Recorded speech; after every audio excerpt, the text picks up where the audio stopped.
What's going on, boys and girls, ladies and gentlemen? The ACMJ's Gamer here.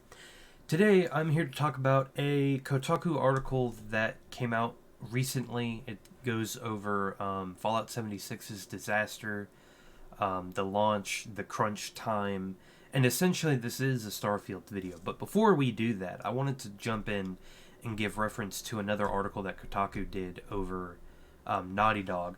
Essentially, the same thing kind of happened where they were working on a previous project and then something happened, and then because that thing happened or that event happened, it caused them essentially to delay. And that's what we have here, is a story about delays. But before we get into Starfield and Bethesda and 76, I want to go over what Naughty Dog, what happened to them. So the author says, in October of 2016, 5 months after the release of Uncharted 4, I visited Naughty Dog's sleek offices in Santa Monica, California, and interviewed around 20 of their top developers about what it had been like to work on Uncharted 4.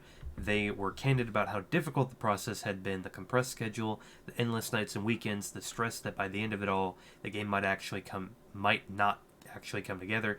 A dramatic reboot midway through development had led Naughty Dog veteran Amy Hennig exiting the studio, and The Last of Us directors Neil Druckmann and Bruce Straley taking over direction on Uncharted 4. Much to their chagrin, Druckmann and Straley found themselves rewriting the script and making rapid decisions just to feed the beast, to keep all those people working, and they had less than 2 years to finish the game.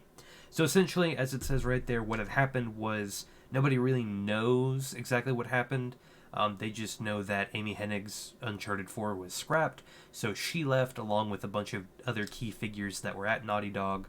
And that right there, key figures being like high-level developers, people that had been there for years that know how to work the system and things like that. Some of them left with her.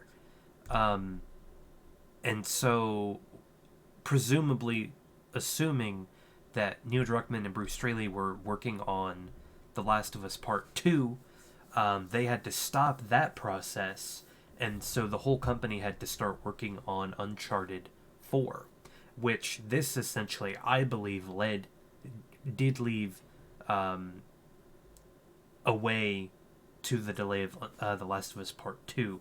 And I'll get into that. Because after Uncharted 4, Naughty Dog split into two groups.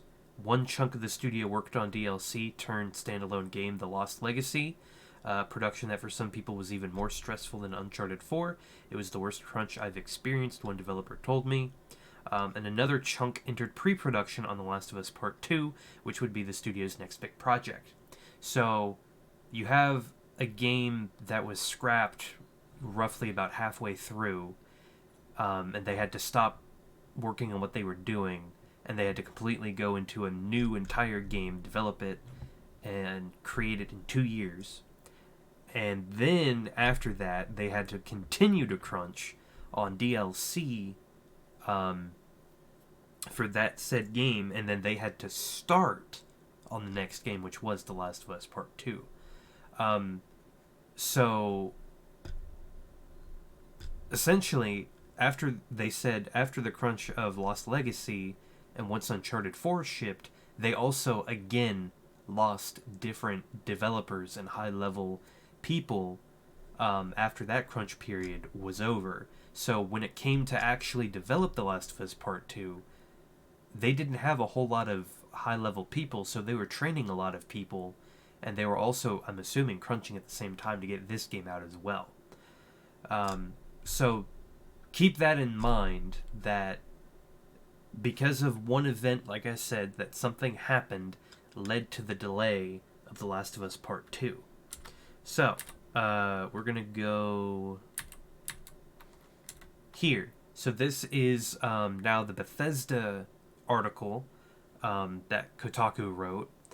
And this says, even if developers outside of QA, I'm assuming it's quality assurance is what they're talking about, didn't want to work on the dreaded project, Fallout 76's management team was not shy about borrowing. They drafted developers from all over the ZeniMax umbrella, to the point that other projects were negatively affected. Arcane Studios' Redfall and Bethesda Starfield both lost team members to the black hole of Fallout 76. So like I said, again, this article is alleging that because of Fallout 76, Bethesda and Redfall are both going to be, or were both, delayed. That was the other... Here we go. Some sources noted that the project drove an exodus of senior developers who had worked on some of Bethesda's most prolific titles. Many developers developed physical health issues, such as tinnitus and back pain. One source said it was uncommon for artists to have wrist braces. Senior staff who remained loyal to the company for 20 years finally found their reason to quit. Some had been around since Fallout 3, and Skyrim. Fallout 76 was their final breaking point. A couple of sources Kotaku spoke with didn't feel that the teams had a coherent direction for what Fallout 76 was supposed to be during its initial 3-year development cycle. According to one source, Howard was supposed to be... that's Todd Howard, by the way. Was supposed to be in charge of the game, but he spent most of his time working on Starfield, which reportedly started development after Fallout 4 shipped in 2015. One source told Kotaku that his subordinates would call it seagulling, where he would fly by later and poop all over an idea that had popular traction within the design team. Another source felt Howard was a decent executive producer, albeit one with the bigger is better design philosophy. And I don't have any more. That's all I wanted to cover. So I just wanted to give the comparison between what happened with Naughty Dog and Uncharted and The Last of Us and this, where Fallout 76 was such a bad launch, and we now know why it was. It was such a bad game and such a bad launch because nobody felt like they wanted to actually work on the game. And so that just goes to show, if there are developers that are passionate about games out there, and if the developers are passionate about it, you can almost guarantee it's going to be a really good game. But if you have people that are working on a game that don't want to work on it, it's not nearly going to be as good. Like I said, both of the articles that I've taken from the quotes here are down in the description down below. Thank you guys for watching. I said I would update you guys with any Starfield news. We do have the Summer Games Fest comes out today.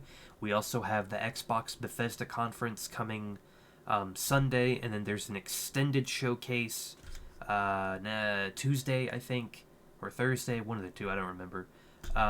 But I will not be live streaming the Summer Games Fest.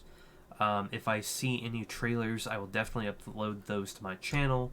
I might do a breakdown, or I might do a reaction, I don't know. It'll probably just be the trailer itself.